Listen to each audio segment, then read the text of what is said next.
Not 2 weeks ago, U.S. President Donald Trump wagged his finger at a Republican senator and scolded him for being afraid of the NRA, declaring that he would stand up to the powerful gun lobby and finally get results on quelling gun violence following last month's Florida school shooting. On Monday, Trump struck a very different tone as he backpedaled from his earlier demands for sweeping reforms and bowed to Washington reality.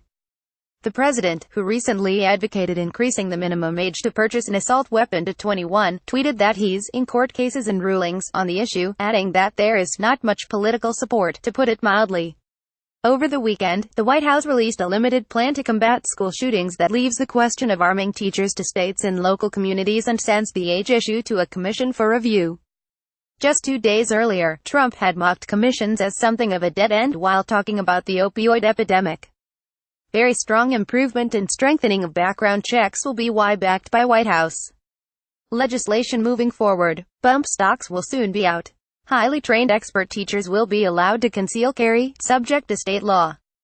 Armed guards okay, deterrent, at real Donald Trump. We can't just keep setting up blue ribbon committees, he said, adding that all they do is talk. 17 people were killed in last month's shooting at Marjory Stoneman Douglas High School in Parkland, Florida, prompting a national conversation about gun laws, fierce advocacy for stronger gun control from surviving students and, initially, a move from Trump to buck his allies at the National Rifle Association. Great patriots. In a televised meeting with lawmakers on Feb. 28, Trump praised members of the gun lobby as great patriots but declared, "That doesn't mean we have to agree on everything. It doesn't make sense that I have to wait until I'm 21 to get a handgun, but I can get this weapon at 18, on 18 to 21 age limits, in court cases and rulings before acting. States are making this decision. Things are moving rapidly on this, but not much political support, to put it mildly, at real Donald Trump." He then turned toward Republican Sen. Pat Toomey of Pennsylvania and questioned why previous gun control legislation did not include that provision. "You know why," said Trump, answering his own question. "Because you're afraid of the NRA, right? Ha ha." His words rattled some Republicans in Congress and sparked hope among some gun control advocates that, unlike after so many previous mass shootings, meaningful regulations would be enacted. But Trump appeared to foreshadow his change of heart with a tweet the very next night. "Good, great, meeting in the Oval Office tonight with the NRA," the president wrote. "If schools are mandated to be gun-free zones, violence and danger are given an open invitation to enter. Almost all school shootings are in gun-free zones.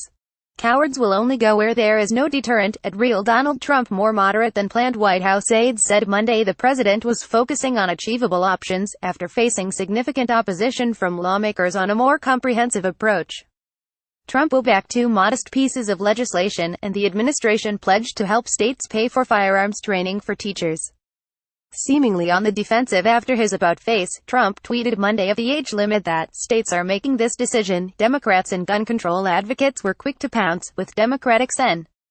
Richard Blumenthal of Connecticut tweeting that Trump couldn't even summon the political courage to propose raising the age limit on firearm purchases, despite repeated promises to support such a step at a meeting with lawmakers. Still, Trump argued that this was progress. "Very strong improvement and strengthening of background checks will be why backed by White House," he tweeted. He added that an effort to bar bump stock devices was coming and that highly trained expert teachers will be allowed to conceal carry, subject to state law.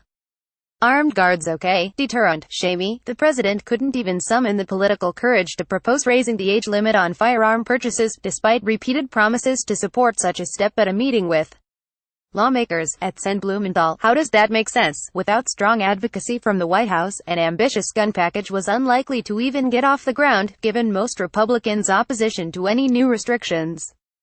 The 2 measures backed by Trump, an effort to strengthen the federal background check system and an anti-school violence grant program, both enjoy bipartisan support, though some Republicans object and many Democrats say they are insufficient. No deadline was set for recommendations from Trump's planned commission, but officials expected them within a year. Trump convened a series of listening sessions in the weeks after the massacre. In televised meetings with lawmakers, school shooting survivors, and families of victims, Trump made a strong case for arming teachers and for increasing the age for purchasing long guns. "I mean, so they buy a revolver, a handgun, they buy at the age of 21. And yet these other weapons that we talk about, they're allowed to buy them at 18. So how does that make sense?" he told school officials last month. "We're going to work on getting the age up to 21 instead of 18, but Trump has also spoken repeatedly in recent weeks with leaders of the NRA, which considers increasing the age of purchase to be an attack on the Second Amendment. The NRA on Friday sued Florida over a new gun law signed by Republican Gov. Rick Scott that bans the purchase of firearms by anyone under the age of 21.